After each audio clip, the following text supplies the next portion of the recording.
اور اب یہ خبر کہ مانسیرا کی سیاست میں ایک اور بونچال JUI کے مفتی کفایت اللہ نے مانسیرا سے نواز شریف کے مقابلے میں کاغذات نامزدگی جمع کرا دیے ہیں۔ نواز شریف کی کاغذات نامزدگی ممتاز قانوندان بیرسٹر جہانگیر جدون نے جمع کرائے ہیں۔ مفتی کفایت اللہ کا کہنا ہے کہ وہ بڑے مارجن سے نواز شریف کو شکست دیں گے۔ اس بارے میں مزید تفصیلات بھی جان لیتے ہیں اپنے نمائندے شہزاد جہانگیری سے۔ تو آپ کو مانسیرا کے حلقے کے حوالے سے بتا رہے ہیں، مانسیرا کی سیاست میں ایک اور بونچال ہے۔ JUI کے مفتی کفایت اللہ نے اب سے کچھ دیر پہلے بات چیت بھی کی ہے۔ انہوں نے کیا بات کی ہے آپ کو سنواتے ہیں۔ مجھ سے روز پوچھنے لگے کہ آپ کے نام پر کوئی چیز نہیں ہے، تو الحمدللہ یہ بوجھ ہمارے اوپر نہیں ہے۔ یہ نواز شریف صاحب بھی امیدوار ہیں اور پارٹی نے مجھے بھی ان کے خلاف اتار دیا ہے۔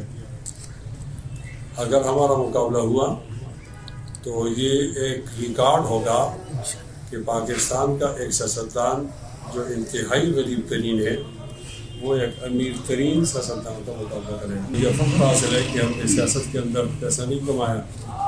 میں آج بھی اپنے ذاتی مکان میرا نہیں ہے، میں ایک دوست کے مکان میں رہتا ہوں اور میرا کوئی بینک بیلنس نہیں ہے۔ مجھ سے روز پوچھنے لگے کہ آپ کے نام پر کوئی چیز نہیں ہے، تو الحمدللہ یہ بوجھ ہمارے اوپر نہیں ہے۔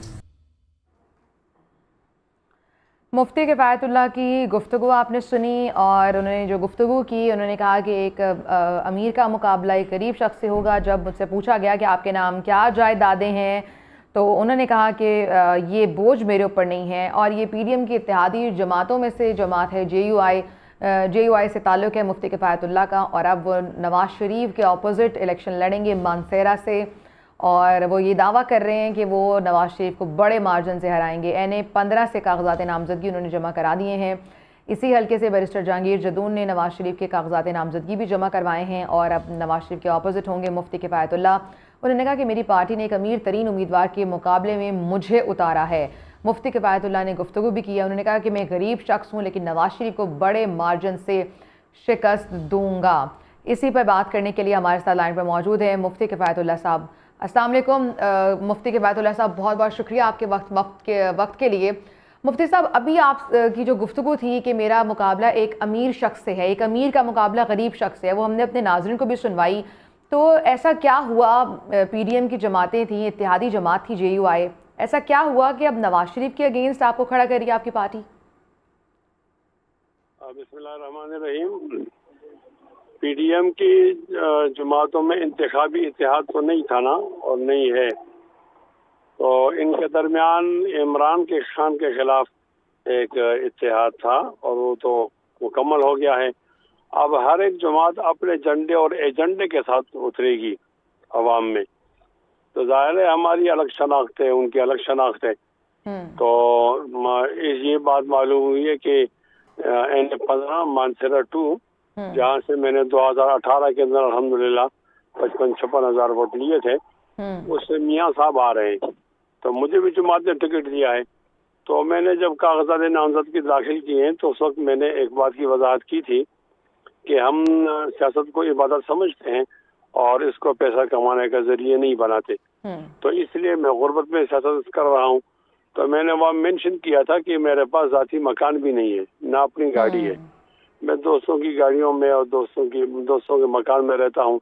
تو اس لحاظ سے تو میں پاکستان کا غالباً یا کم از کم اس حلقے کا غریب ترین سیاستدان ہوں، اور ظاہر جس سے مقابلے وہ امیر ترین ہے، تو لوگ کس کو پسند کریں گے؟